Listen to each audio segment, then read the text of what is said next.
반갑습니다. 오랜만에 만나는 날이라서 그런지 좀 긴장이 되기도 하고요. 설레기도 하고 그렇습니다. 그동안 어떻게 지내셨습니까? 많이 추웠죠? 여러 가지 또 날씨도 많이 춥고, 연말에 또 연초에 설날도 지나가고, 뭐 이러면서 아마 정신없이 보내셨을 것 같은데, 예, 또 오늘 한 분 한 분 건강은 어떠신지 염려가 되기도 하고, 궁금하기도 합니다. 또 같이 말씀 보면서 올 한 해 하나님 말씀 안에서 우리가 더욱더 풍성한 은혜를 나누는 그런 한 해가 되기를 소망합니다.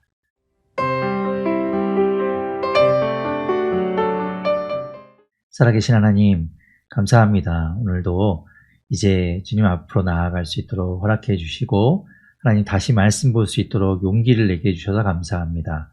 하나님 이제 사도행전 말씀을 다시 시작합니다. 하나님께서 이 시간에 함께하여 주시고, 하나님 임재하여 주셔서 하나님의 지혜와 권능이 이 시간 우리에게 임하게 하여 주옵소서. 하나님, 우리가 깨달아 알게 하여 주시고, 우리가 듣게 하여 주시고, 우리의 마음이 열리고 그 말씀이 우리 안에 심겨지는 놀라운 역사의 시간 되도록 주님 함께하여 주시옵소서. 모든 것 주님께 맡깁니다. 예수님 이름으로 기도드립니다. 아멘. 사도행전은 전체가 28장으로 이루어져 있습니다.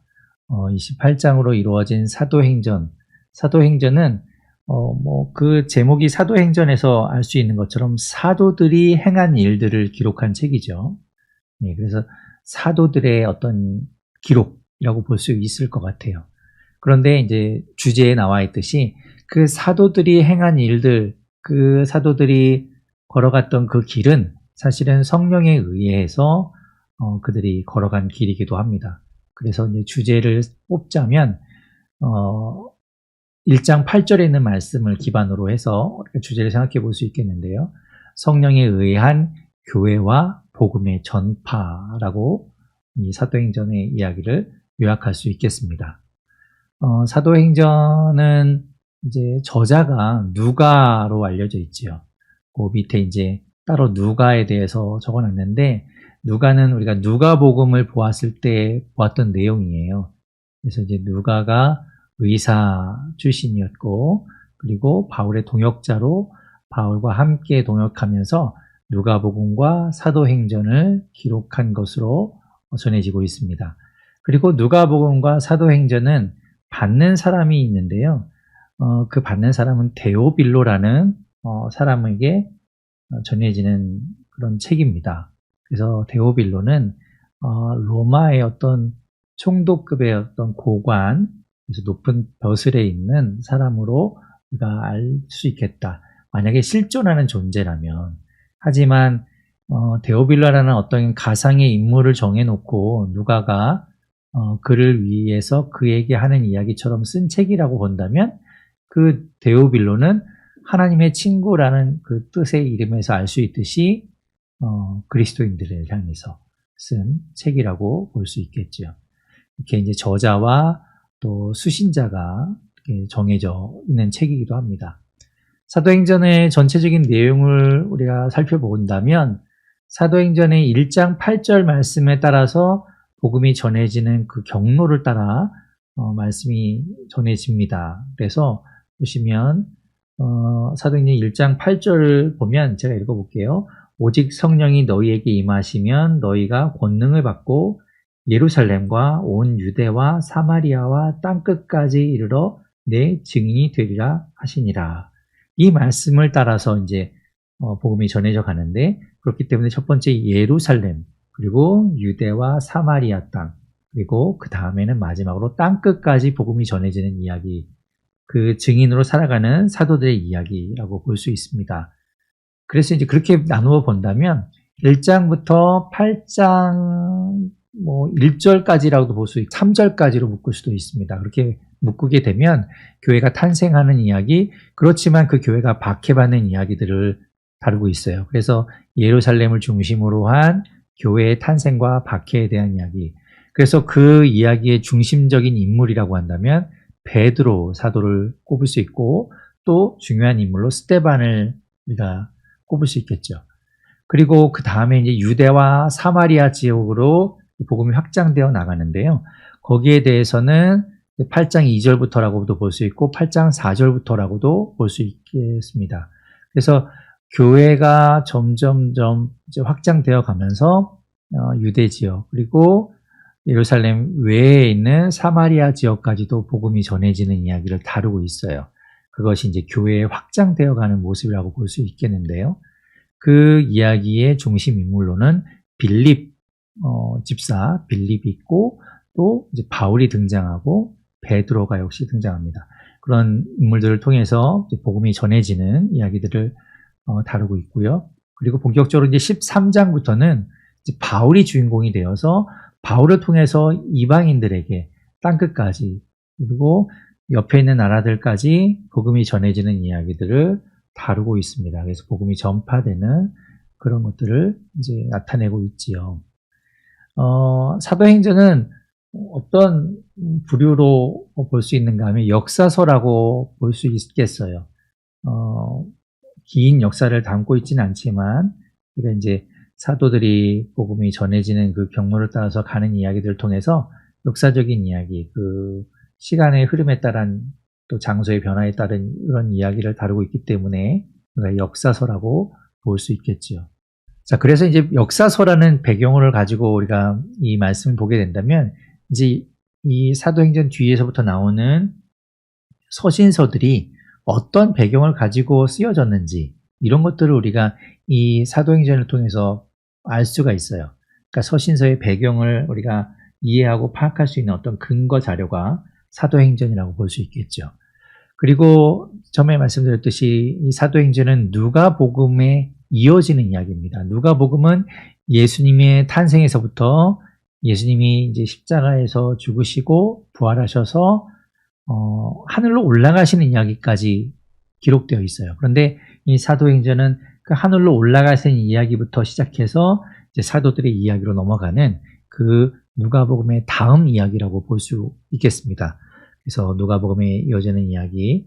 그래서 결국에는 이 사도행전을 통해서 이방인들에게 복음이 어떻게 전해지게 되었는가, 이런 것들을 기록하고 있는 책이다라고 볼 수 있겠습니다. 대표적인 것이 이제 예를 들면 바울의 3차에 걸친 전도 여행, 그죠? 바울이 1차, 2차, 3차 전도 여행을 하면서 복음을 전하고 교회를 세우는데 또 그런 이야기들과 함께 빌립이 사마리아 지역에 가서 복음을 전하고 또 에티오피아에서 온 네시에게 전도를 해서 복음을 전해지는 이야기를 통해서 그 네시가 또 본국으로 돌아가서 그곳에서 이제 복음이 또 전해지게 되겠죠. 그렇게 이제 복음이 이방 민족들에게 전해지는 그런 이야기들을 우리가 알 수 있습니다. 그리고 이제 말씀드린 것처럼 이 모든 것들은 성령에 의한 역사라는 것을 드러내고 있어요. 사람이 하는 일, 사람에 의해서 사람들로만 이루어진 역사, 그 이야기들을 하고 있는 것이 아니라 결국에 그 모든 것들은 성령에 의해서 성령님의 역사에 의한 그런 기록이다, 그런 일들이다라는 것들을 말씀하고 있다고 볼 수 있습니다. 그래서 이제 사도행전을 통해서 우리 그 이야기들, 그래서 결국에는 이 일들이 우리에게까지 복음이 전해지는 그 밑바탕이 되었다고 말할 수 있겠죠. 사도행전 1장입니다. 1절에 보면 데오빌로여라고 말하면서 이 사도행전의 편지를 받을 사람에 대해서 이제 언급하죠. 데오빌로. 우리가 누가복음에서도 데오빌로라는 이름이 등장했었어요. 누가복음에 보면 처음에 이 누가복음을 받는 사람을 데오빌로라고 이야기합니다. 3절에 보면 자신이 모든 예수님에 대한 이야기들을 쭉 조사를 해서 3절에 누가복음 1장 3절에 보면 데오빌로 각하에게 차례대로 써보낸다라고 이야기하고 있는데, 이 사도행전은 그 뒷이야기, 그래서 1절에 보면 데오빌로요, 내가 먼저 쓴 글, 그렇다면 내가 먼저 쓴 글이라고 이야기하는 건 누가복음이 되겠죠. 그 누가복음 글에 예수께서 행하시며 가르치시기를 시작하심부터 그가 택하신 사도들에게 성령으로 명하시고 승천하신 날까지의 일을 기록하였노라. 그렇죠? 누가복음 우리가 보았지만 예수님의 승천하신 이야기까지 기록되어 있었어요. 그런데 이제 그 뒤에 예수님께서 부활하셔서 있었던 일들 이런 것들을 기록하고 있었던 것도 우리가 볼 수 있었는데요. 3절에 보면 사도행전 1장 3절에 그가 고난 받으신 후에 또한 그들에게 확실한 많은 증거로 친히 살아계심을 나타내사 40일 동안 있었다고 이야기하죠. 예수님이 부활하셔서 40일 동안 제자들과 함께 있으면서 하나님 나라의 일을 말씀해 주셨다는 거예요. 그래서 그때 이제 제자들이 그 예수님의 말씀을 듣고 예수님이 이전에 이제 이 땅에 계실 때 순환 예고를 하셨던 그 이야기들을 그때는 이해 못했지만 이제 예수님이 부활하신 이후에 그것들을 이제 이해할 수 있게 되었겠죠. 4절 5절에 예수님이 이렇게 말씀합니다. 그들에게 분부하여 말씀하시기를 예루살렘을 떠나지 말고 내게서 들은 바 아버지께서 약속하신 것을 기다리라. 예루살렘을 떠나지 말고 그곳에서 아버지께서 주시기로 한 그것을 받을 때까지 너희 그 자리를 뜨지 말고 기다려라 라고 말씀하세요. 그것이 뭡니까? 성령을 기다리라는 거죠. 우리 이제 사도행전의 이야기와 이제 누가복음 마지막 장의 이야기가 좀 겹쳐지는데 그 누가복음 24장의 말씀과 한번 비춰서 함께 보도록 하면요. 이렇게 돼요. 누가복음 24장 46절부터 끝부분까지 쭉 이어지는 내용을 보면 지금 오늘 사도행전 1장 4절에서 예수님께서 예루살렘을 떠나지 말라 그래서 약속한 것을 기다리라 라고 말씀하시는데 누가복음 24장 49절에 보면 예수님께서도 말씀하시죠. 아버지께서 약속하신 것을 너에게 보내리니 그 능력을 입을 때까지 이 성에 머물라 떠나지 말라 이렇게 이야기하시는 내용이 겹쳐집니다. 그래서 이제 그 성령의 세례를 받게 될 것이다 라고 말씀하시는 내용이 나오고요. 사도행전 본문으로 돌아와서 1장에 보면 이제 6절에 그들이 모였을 때 예수님께 그들이 물어봅니다. 주여 이스라엘 나라를 회복하심이 이때니까 하나님 나라를 세운다고 했고 예수님께서 이스라엘을 회복하신다고 하셨는데 이제 하는 겁니까? 라고 이제 그들이 기대에 차여서 막 눈이 초롱초롱하게 뜨면서 이제 예수님을 바라보면서 물어봤겠죠. 근데 예수님께서 7절에 말씀하시죠. 때와 시기는 너희가 알 바 아니다. 그러면서 8절에 이제 아주 우리가 잘 아는 말씀을 하는 거죠. 아까 제가 읽어드렸지만 성령이 너희에게 임하면 그러니까 성령을 받을 때까지 기다리고 성령이 임하시면 너희가 권능을 받게 될 텐데 그것을 통해서 예루살렘과 유대와 사마리아와 땅끝까지 이르러 내 증인이 될 것이다 라고 예수님께서 말씀하세요. 누가복음의 24장에 보면 47절, 48절에 말씀하고 있는 것과 연결되지요. 예루살렘에서 시작하여 모든 족속에게 전파될 것이 기록되었으니 너희는 이 모든 일의 증인이라 라고 말씀하셨던 것과 겹쳐집니다. 그리고 다시 또 사도행전으로 돌아오면 9절에 보면 이 말씀을 마치시고 그들이 보는데 올라가시거든요. 그게 이제 누가복음 24장 51절에 보면 그들을 축복하시고 그들을 떠나서 하늘로 올려주셨다라고 이야기하는 부분과 또 겹쳐집니다. 이렇게 누가복음 24장과 사도행전 1장 말씀이 이제 이렇게 오버랩 된다고 하죠. 겹쳐지는 걸 볼 수 있어요. 자, 그래서 이제 예수님께서 올라가시는데 그때 10절에 보면 그 예수님 올라가시는 것을 바라보고 있는 제자들에게 흰옷 입은 두 사람이 나타나서 이야기합니다. 어찌하여 1절에 보면 서서 하늘을 쳐다보느냐 너희 가운데서 하늘로 올려지신 이 예수는 하늘로 가심을 본 그대로 오리라 이렇게 말씀하세요. 예수님이 이 땅에 다시 오십니다. 제 이름으로 이 땅에 오실 것을 말씀하고 있는 것이죠. 예수님도 말씀하셨지만 지금 이 11절에서도 다시 한번 그 말씀을 하고 있어요.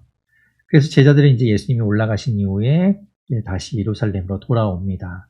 돌아와서 13절에 보면 그들이 유하고 있던 다락방에 올라갔는데 그 다락방에 예수님의 11제자 그렇죠? 왜 그런가 하면 가룟 유다는 빠졌기 때문에 12제자 가운데 11제자가 있게 되고 14절에 보면 그곳에 11제자만 있는 것이 아니라 예수님의 어머니 마리아와 다른 여자들 그리고 예수님의 아우들이 그곳에 함께하면서 마음을 같이하여 기도에 힘쓰고 있었다라고 이야기합니다. 예수님의 가족들이 그곳에 같이 있었다는 거예요. 우리가 이제 보았던 요한복음, 우리가 전에 보았던 요한복음에 보면요. 요한복음 7장 5절에 보면 형제들까지도 예수를 믿지 않았다고 이야기합니다. 예수님의 형제들도 예수님을 믿지 않았어요. 예수님이 미쳤다라고 생각했습니다. 자, 그런데 오늘 본문에 보면 14절에 예수님의 어머니와 함께 예수님의 아우들, 동생들이 함께 하면서 마음을 같이하여 기도에 힘쓰고 있었다는 그 사실은 상당히 좀 새롭고 고무적인 이야기라고 볼 수 있겠죠. 어떻게 하면 그 예수님의 동생들이 예수님을 믿게 되었을까? 아마도 예수님이 부활하신 이후에 예수님이 40일 동안 있을 때 그때 예수님을 보고 나서 이 예수님의 동생들도 예수님을 믿지 않았을까라고 생각돼요. 예수님이 십자가에 달리실 때까지만 해도 동생들도 예수님을 믿지는 못했을 것 같다라는 생각을 하는데 아마도 예수님이 부활하신 이후에 그들이 믿게 되지 않았을까라고 생각됩니다. 자, 그렇게 이제 전체 모인 사람이 15절에 보면 120명 정도 되었다라고 이야기합니다. 그때 이제 베드로가 일어서서 이야기하는 거예요. 가룟 유다에 대한 이야기를 합니다. 가룟 유다가 성경 말씀대로 응하여진 것을 이제 이야기하면서 뭐 사도로 있었던 12명의 사도 가운데 한 사람이었지만 이제 그가 없어지게 되었으니 이제 새로 한 사람을 뽑자라는 그런 이야기예요. 그러면서 그가 이야기하는 것 가운데 그 유다가 산 밭에 대한 이야기 나오는데 18절에 보면 이 사람이 불의의 삭스로 밭을 사고 후에 몸이 곤두박질하여 배가 터져 창자가 다 흘러나온지라. 그러면서 그 밭의 이름이 19절 끝에 보면 아겔다마라고 하니 그는 피밭이라는 뜻이다라고 말씀하고 있죠. 우리가 이제 이 부연 설명과 똑같은 이야기가 이제 마태복음에 나오는데요. 마태복음 27장에 보면 거기에 유다가 그 종교 지도자들에게 은 30을 받고 예수님을 팔기로 했는데 그의 그 예수님이 이제 잡히시고 난 이후에 그가 이제 후회하고 다시 돌아가서 그 돈을 돌려주면서 이야기하는 거죠. 그런데 그들이 그 돈을 받지 않아요. 그래서 이제 5절에 보면 유다가 은을 성소에 던져놓고 물러가서 스스로 목을 메어서 목숨을 끊게 됩니다. 그리고 그 은 30을 다시 받는 것도 찜찜하죠. 그래서 대제사장들이 밭을 사게 되는데 토기장이의 밭을 사서 나그네의 묘지를 삼습니다. 그리고 그 밭이 오늘날까지도 이제 피밭이라고 이름이 붙여졌다. 오늘 그 사도행전 1장 19절에 있는 것처럼 헬라어로 말하면 아겔다마라고 이렇게 이제 이름이 붙어졌다는 거예요. 거기에서 이제 가룟 유다가 죽음을 맞이하게 되었지요. 그러니 이제 이 가룟 유다의 자리를 다른 사람으로 채워야 되지 않겠냐라고 이야기하는 거예요. 그러면서 이제 20절에 보면 그가 시편의 말씀을 가지고 이야기하면서 근거로 이제 한 사람을 다시 뽑자라고 이야기하고 있습니다. 시편의 69편과 109편의 말씀을 가지고 이야기해요. 시편 69편 25절에 보면 그들의 거처가 황폐하게 하시며 그들의 장막에 사는 자가 없게 하소서라는 그 말씀처럼 가룟 유다가 이제 그렇게 되었다라고 말씀하시고 또 109편 8절에 있는 말씀을 통해 그의 연수를 짧게 하시며 그의 직분을 타인이 빼앗게 하시며라고 말씀하셨던 그 시편에 있는 말씀을 가지고 와서 이제 그러니 그 직분을 다른 사람에게 주는 것이 마땅하다라고 이제 베드로가 이야기합니다. 베드로가 막 구약의 말씀을 가지고 인용해요. 그 전에는 사실 복음서에서는 베드로가 막 성경 말씀을 가지고 이렇게 이야기하는 적을 본 적이 없잖아요. 그런데 이제 이 사도행전에서는 베드로가 막 성경 말씀을 인용해서 이 뒤에도 나오지만 이렇게 아주 유창하게 말을 하는 걸 볼 수 있습니다. 이제 그런 것들을 통해서 이제 우리가 생각해 보는 건 아마도 이제 성령을 받기 위해서 계속해서 이제 기도하면서 지내고 있을 때 그 성경의 말씀들을 묵상하고 그 말씀들을 아마도 더욱더 깊이 보지 않았을까라고 또 생각해 보게 됩니다. 아무튼 이제 그렇게 해서 이제 베드로가 그 이야기를 함으로 인해 이제 새로운 한 사람을 뽑자라고 이야기해요. 그러면서 21절, 22절에 어떤 사람을 후보로 정할 것인가? 그러니까 사도에 들어갈 한 사람을 다시 뽑아야 되는데 그 요건, 그 조건을 무엇으로 할 것인가에 대해서 이야기합니다. 첫 번째 조건이 무엇인가 하면 21절에 말하죠. 요한의 세례로부터 요한에게 예수님께서 세례 받으신 그 공생의 사역이 처음 시작되던 그 순간부터 우리 가운데서 올려가신 날까지, 예수님이 승천하신 그날까지 함께 주님과 있으면서 22절에 보면 항상 우리와 함께 다니던 사람, 이것이 조건이에요. 예수님과 함께 거하고 예수님과 함께 있으면서 예수님 옆에서 늘 말씀을 듣고 모든 일들을 함께 겪었던 사람, 이것이 첫 번째 조건. 그리고 두 번째가 22절 중간에 보면 예수께서 부활하심을 증언할 사람, 이게 두 번째 기준이에요. 예수님의 부활을 증언할 사람, 증언하기로 결단하고 그렇게 하기로 한 사람 가운데 이제 후보를 뽑게 되죠. 그 후보가 두 사람인데 23절에 바사바라고도 하고 별명은 유스도라고 하는 요셉, 그리고 또 한 사람은 마띠아입니다. 그래서 이제 그 두 사람을 놓고 누구를 12번째 다시 사도로 세울 것인가라는 것들을 이제 기도하면서 준비해서 제비를 뽑았는데 마띠아가 뽑히게 되죠. 그래서 이제 마띠아가 그 사도에 포함이 되면서 그가 하는 일은 25절에 있는 것처럼 봉사의 일과 사도의 직무를 이제 맡게 됩니다. 이제 그렇게 이제 다시 12명의 사도로 세워지게 되는 이야기. 이것이 이제 1장의 내용입니다. 2장은 사도행전에서 아주 중요한 장이죠. 물론 한 장 한 장 다 중요하지만 2장을 통해서 그 성령의 역사가 나타납니다. 아주 중요한 장이다. 같이 한번 위해서 차근차근 보도록 할게요. 2장 1절에 보면 오순절 날이 이름에, 그래서 오순절이 이제 도래한 것을 이야기합니다. 오순절은 유대인들이 지켜야 하는 3대 절기 중에 하나예요.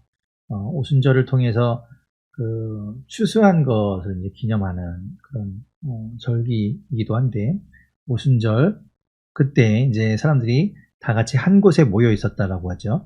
한 곳이라고 하면 아까 앞에서 보았던 1장에서 본 그 13절에 있는 다락방이 되겠죠. 우리가 그래서 이 다락방을 마가의 다락방이라고 부르죠. 마가복음을 쓴 마가의 다락방. 실제로 마가의 다락방이라기보다는 마가의 어머니의 다락방이라고 부르는 게 더 정확할 것 같긴 한데, 아무튼 그렇게 이제 그곳에 모여 있었어요. 그래서 예수님 말씀하신 것처럼 떠나지 않고 기도하며 성령을 기다리고 있었던 거지요.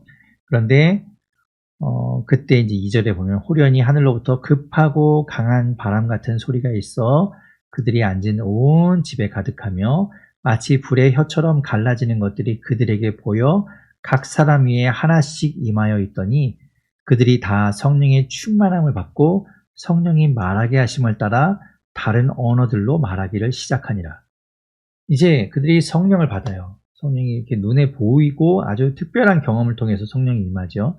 그리고 그들이 그 증거를 방언을 하기 시작하는데, 그냥 우리가 요즘 말하는 방언처럼 이렇게 알 수 없는, 알아들을 수 없는 말이 아니라 다른 나라의 언어로, 그러니까 외국어를 막 하기 시작하는 거예요. 그래서 5절에 보면 그때 그 절기를 6월 오순절을 지키기 위해서 유대인들이 이제 예루살렘에 왔는데, 그들이 그 다락방에 모여있던 그 성도들이 성령에 의해서 외국어를 막 하는 것을 듣고 그들이 그 이야기를 이제 듣게 됩니다. 보면 이렇게 이야기하죠. 8절에 보면 우리 각 사람이 난 곳 방언으로, 그러니까 우리 동네 말로 내가 듣는다라고 이야기하면서 이게 어떻게 된 일이냐, 이 사람들이 어떻게 갈릴리 사람들이고 생전 우리 동네에 가본 적도 없고 다른 나라에 가본 적도 없는 사람들이 어떻게 외국어를 하냐라고 놀라게 되는 거죠. 그래서 이제 그때 그 제자들이 말하는 것을 들었던 사람들이 누군가 하면 9절, 10절, 11절에 보면 각지에서 온 사람들이에요. 보면 마대, 메대, 엘람, 메소포타미아, 유대, 갑바도기아, 본도, 아시아, 부르기아, 밤빌리아, 애국, 구레네, 리비아, 로마, 그레데, 아라비아. 그러니까 정말 여러 주변에 있는 나라에서 온 모든 사람들이 그걸 다 듣는 거예요. 자, 지도를 한번 보면요. 자, 이게 이제 지금의 이제 중동 지역을 나타내는 지도인데요. 보시면 예루살렘이 여기 있죠. 예루살렘. 자, 예루살렘이 있고 이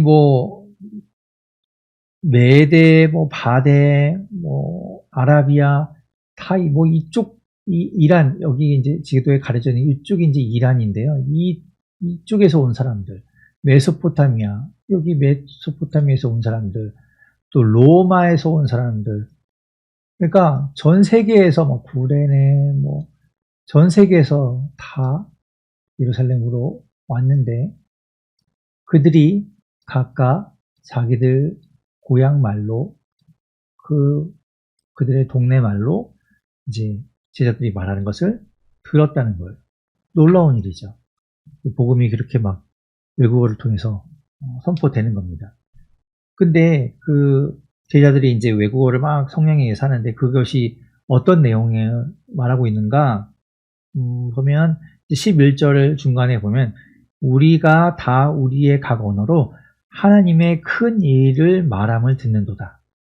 하나님께서 하신 큰 일, 이 땅에 예수님께서 오셔서 우리를 위해서 죽으시고 부활하신 이야기, 그 구원에 대한 이야기를 이제 말씀하겠죠. 이제 그런 것들을 외국어로 막 이야기하는 걸 이 사람들이 다 들었다는 거예요.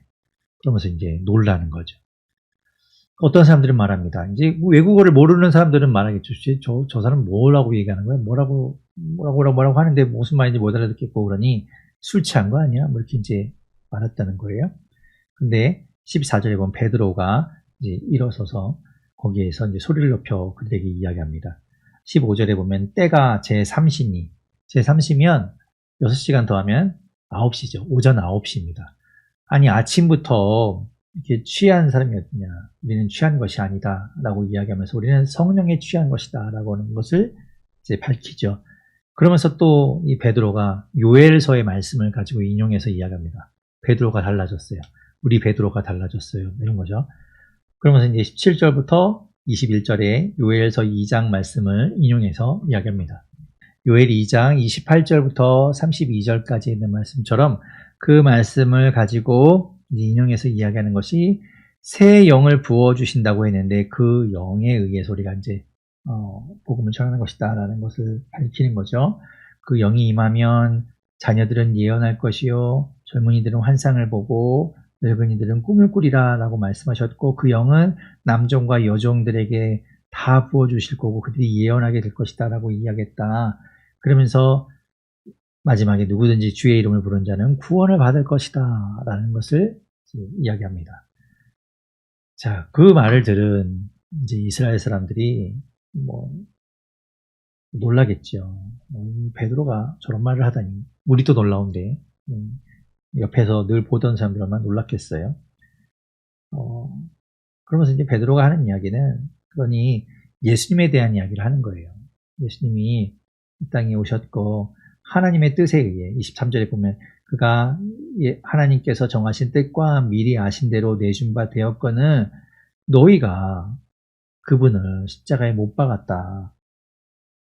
하지만 그분은 부활하셨다라는 것을 이제 이야기하면서 25절, 26절에 25절부터 28절까지 그 다윗의 시편인 시편 16편 8절부터 11절까지의 말씀을 통해서 이제 부활에 대한 이야기를 하고 있는 거예요. 시편 16편 8절부터 11절을 인용해서 이제 그 다윗이 이제 부활을 소망했던 것처럼 예수님께서 그렇게 그 부활을 예언하고 소망했던 그대로 살아나셨다라는 것을 이제 이야기하고 있는 거죠. 31절에 보십시오. 미리 본고로 그리스도의 부활을 말하되 그가 음부에 버림이 되지 않고 그의 육신이 썩음을 당하지 아니하시리라 하더니 이 예수를 하나님이 살리셨다 라고 이제 예수님의 부활을 선포하는 거예요. 우리가 다 그 일의 증인이다 라고 이야기하는 거죠. 예수님의 부활, 이 사건이 얼마나 놀라운 사건인지 몰라요. 우리가 증인되어야 하는, 우리가 끊임없이 전해야 되는, 우리의 삶을 통해서 드러내야 하는 것, 예수님이 부활하셨다는 겁니다.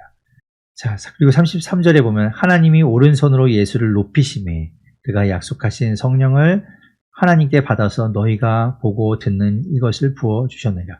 그래서 우리가 성령을 받은 것이다 라고 이야기하는 거죠. 바울이 아니라 다윗은 하늘에 올라가지 못하였으나 친히 말하여 이르되 시편 110편 1절 말씀을 통해서 주께서 내 주에게 말씀하시기를 내가 내 원수로 내 발등상이 되게 하기까지 너는 내 우편에 앉아있으라 하셨도다 하였은즉 그런즉 이스라엘 온 집은 확실히 알지니 너희가 십자가에 못 박은 이 예수를 하나님이 주와 그리스도가 되게 하셨느니라. 예수님이 부활하셨고 그분이야말로 우리의 구세주가 되시고 우리가 그토록 기다리던 그리스도다 라고 이야기하고 있는 거예요. 그러자 37절에 보면 사람들이 그 말을 듣고 마음에 찔려해요. 그들이 우리가 이제 복음서에서 보았듯이 예수님을 십자가에 못 박으라고 이야기했던 사람들도 있겠죠. 그러니 마음에 찔려서 그럼 우리가 어떻게 하면 좋겠냐라고 할 때 38절에 베드로가 말합니다. 너희가 회개해라. 회개하여 예수 그리스도의 이름으로 세례를 받고 죄 사함을 받으라. 그러면 성령의 선물을 받게 될 것이다 라고 이야기합니다. 회개하라. 이렇게 그렇죠. 회개하고 세례를 받으라. 그러면 구원을 받는다. 죄 사함을 받는다. 자, 그렇게 이제 이야기하니까 베드로의 이야기를 듣고 그날에 세례를 받은 사람들이 41절에 보면 신도의 수가 3,000이나 더했다라고 이야기해요. 엄청난 숫자죠. 여러분. 지금도 3,000명이면 뭐 대형 교회 아닙니까? 그런 큰 무리의 사람이 그 베드로의 이야기를 듣고 복음을 듣고 예수 그리스도 믿고 그 앞에서 회개하고 세례를 받았다는 거예요. 놀라운 이야기죠. 그들이 42절에 보면 사도의 가르침을 받아 서로 교제하고 떡을 떼며 오로지 기도하기를 힘쓰니라. 성도가 되어서 무엇을 하는가? 가르침을 받고 그리고 말씀을 듣고 교제하고 떡을 떼면서 함께 나누면서 그리고 기도하는 것에 힘썼다는 거예요. 그리고 그들이 모인 공동체가 어떠한 모습이었는지를 이제 43절부터 47절에 말합니다. 사람마다 두려워하는데 사도들로 말미암아 기사와 표적이 많이 나타나니 사도들이 막 기적을 행하는 거예요. 무엇 때문에요? 성령에 의해서. 사도들은 원래 그런 일을 하던 사람이 아니잖아요. 겁쟁이였고 또 뭐 성격도 되게 급했고 불같이 화를 냈고 우리가 흔히 하는 말로 분조장이라는 거예요. 분노 조절 장애. 어떻게 그런 것도 못하는 사람이었는데 보십시오. 성령에 의해서 이제 변화되어서 기사와 표적을 많이 나타내는 정도였어요.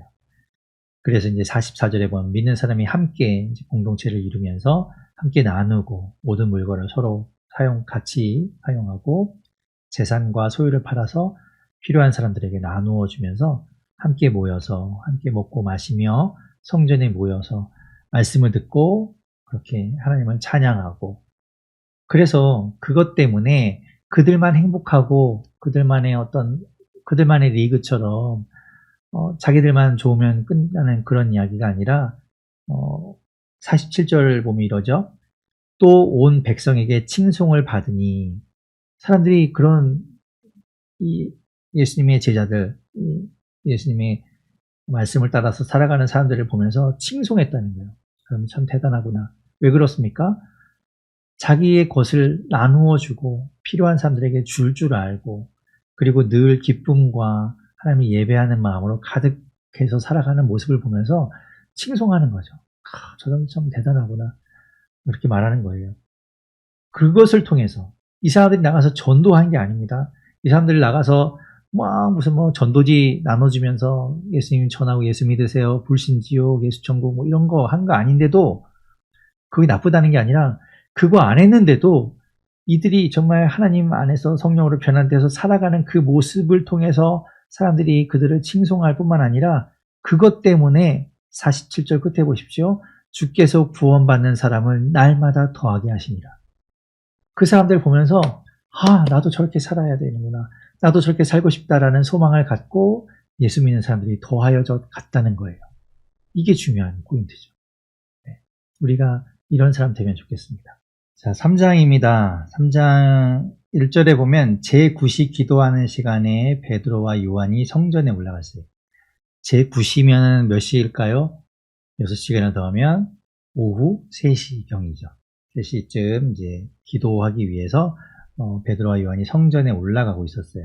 근데 나면서부터 못 걷게 된 사람이 있었는데 그 사람을 사람들이 메어다가 성전 들어가는 사람들에게 구걸하라고 성전 앞에 있는 미문이라는 곳에 그 사람을 내려주고 갑니다. 그러면 이제 그 사람이 거기서 성전 들어가는 사람들에게 이제 구걸하면서 그걸로 살아가는 거예요. 미문이라는 말은 미자가 아름다운 미자입니다. 그래서 아름다운 문이라는 말이죠. 여기 보시면 이게 이제 전체 예루살렘 성벽이라고 한다면 이게 이제 예루살렘 성벽이에요. 근데 여기가 이제 성전이죠. 성전이고 여기 보면 요 안에 실제 성전은 요렇게 되어 있어요. 여기입니다. 여기 보면 성전에 들어가는 문, 여기가 미문이라는 거예요. 바로 성전 들어가는 입구, 여기가 미문. 이 미문에 이제 요 앞에 앉았겠죠. 그래서 이제 들어가는 유대인들, 앞에서 이제 오고 가는 사람들에게 구걸을 하면서 있었다는 겁니다. 그래서 이제 보다가 이 베드로와 요한이 그를 이제 주목해서 보게 돼요. 근데 그 사람이 참 딱하죠. 거기 있는 것을 보니까. 그래서 이제 이 베드로가 이렇게 이야기합니다. 우리를 봐라. 4절의 끝에 보면 우리를 보라. 그러니까 그가 그들에게 무엇을 얻을까, 뭘 줄라나 보다 하는 것을 이렇게 쳐다봤더니 베드로가 이야기합니다. 6절에 보면 은과 금은 내게 없거니와 내가 가진 건 없지만 돈은 없지만 내게 있는 것을 내게 주노니 나사렛 예수 그리스도의 이름으로 일어나 걸으라 하고 오른손을 잡아 일으켰더니 그가 일어나는 거예요. 발과 발목이 곧 힘을 얻고 뛰어서서 걸으며 그들과 함께 성전으로 들어가면서 걷기도 하고 뛰기도 하며 하나님을 찬송하니. 이 사람이 어떤 사람이었다고요? 원래 걷지 못하던 사람이었어요. 나면서부터 걷지 못하던 사람. 여러분, 보톡스 효과라는 게 있더라고요. 사용하지 않으면, 우리 신체는 사용하지 않으면 근육이 다 빠져버립니다. 그래서 제 기능을 잘 못해요. 이 사람은 나면서부터 걷지 못한 사람이니까 발목에 힘도 없고 근육도 다 빠졌을 텐데 지금 베드로가 예수 이름으로 선포하고 일으키니까 힘을 얻어서 뛰었다는 거예요. 얼마나 놀라운 일인가 몰라요. 그래서 이제 그가 하나님을 찬송하였다는 거죠. 그리고 그 모습을 보고도 사람들이 하나님을 찬송했다는 겁니다. 다 놀랍게 여기죠. 여러분, 예수 그리스도의 이름이 이렇게 능력이 있습니다. 여러분, 예수 그리스도 이름으로 선포하십시오. 여러분, 선포할 때 그 능력이 나타날 줄로 믿습니다. 그렇게 해서 이제 나은 사람이 얼마나 놀랍겠어요. 평생 걸어보지 못한 사람이 베드로와 요한 때문에 별거 안 했는데 그냥 뭐라고 하더니만 걷게 되니 얼마나 놀랍겠습니까? 그래서 사람들한테 막 이야기하고 다니는 거죠. 11절 중간에 보면 나아가 솔로몬의 행각에 모여서 이제 막 이야기하는 거예요. 여기 이제 성전이 있고 성전을 둘러싼 이제 성벽, 성전에 이제 어떤 벽처럼 되어 있잖아요. 거기에 이제 기둥을 세워서 지붕을 갖춰 놓은 어떤 주랑처럼 이렇게 쭉 되어 있는 그런 곳이죠. 거기에 이제 사람들이 모여서 뭐 토론도 하고 또 말씀을 듣기도 하고 뭐 이런 것들을 했는데 거기에 이제 모인 거예요. 그래서 이제 베드로가 그들에게 또 이야기를 해주고 설교를 해주게 됩니다. 12절부터 이제 베드로가 이야기해요. 이스라엘 사람들아 이 일을 왜 놀랍게 여기느냐?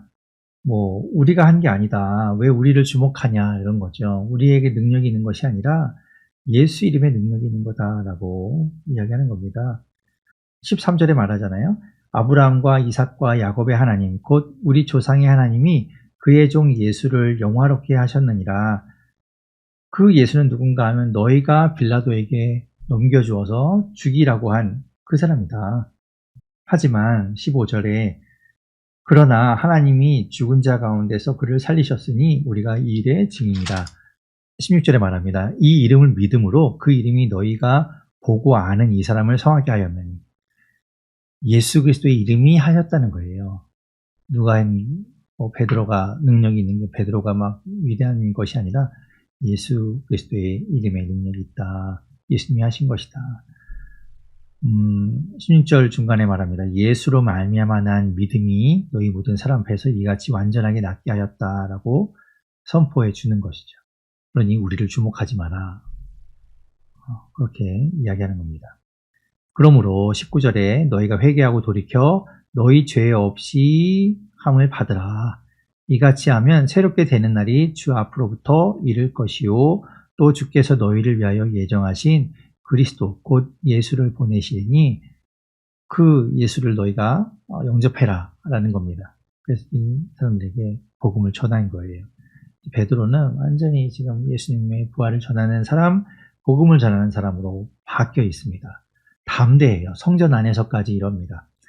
예수님이 잡히셨을 때 대제사장한테 예수님이 끌려갔을 때 요종이 물어보잖아요. 당신도 같은 도당 아니냐, 같이 있지 않았냐라고 이야기했을 때 베드로는 겁쟁이였어요. 말 못하죠. 아니요, 난 그 사람 모릅니다라고 했던 그 베드로가 바뀌었어요. 성전 안에서 아주 담대하게 막 소리칩니다. 너희가 죽인 예수가 살아나셨고 그 예수를 믿어야 한다라고 막 강하게 이야기하는 겁니다. 성령의 능력으로 변화된 것이죠. 그러면서 22절에 모세가 이야기한 신명기 18장 15절의 말씀을 인용해서 하나님께서 선지자를 세우셨는데 그분이 이제 예수다라는 이야기를 하고 있는데요.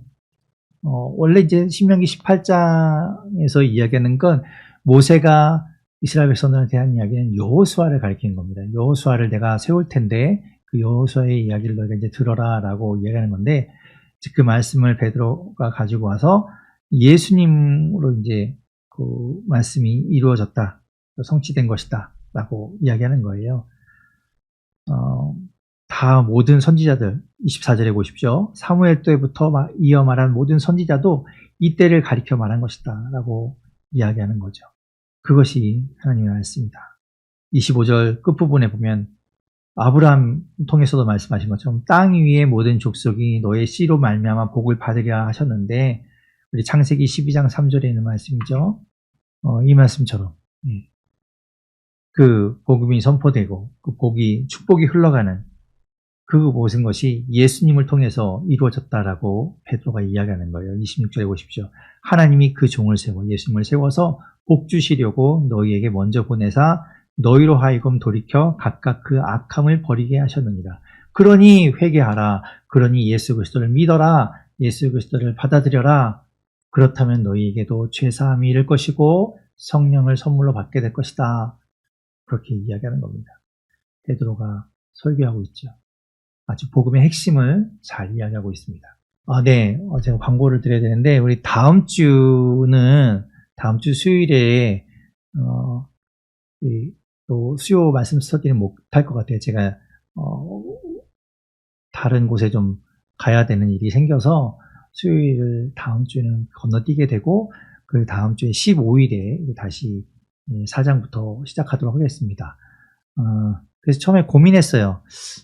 아예 그냥 15일부터 사도행전을 다 시작하는 게 나을까 했는데 그러면 또 몇 주를 두 주를 또 더 쉬어야 되기 때문에 너무 느슨해질 것 같아서 시작을 했는데 다음 주에 한번 휴강해야 된다는 거 여러분 양해해 주시기 바랍니다. 살아계신 하나님 감사합니다. 오늘 사도행전 말씀을 보았습니다. 하나님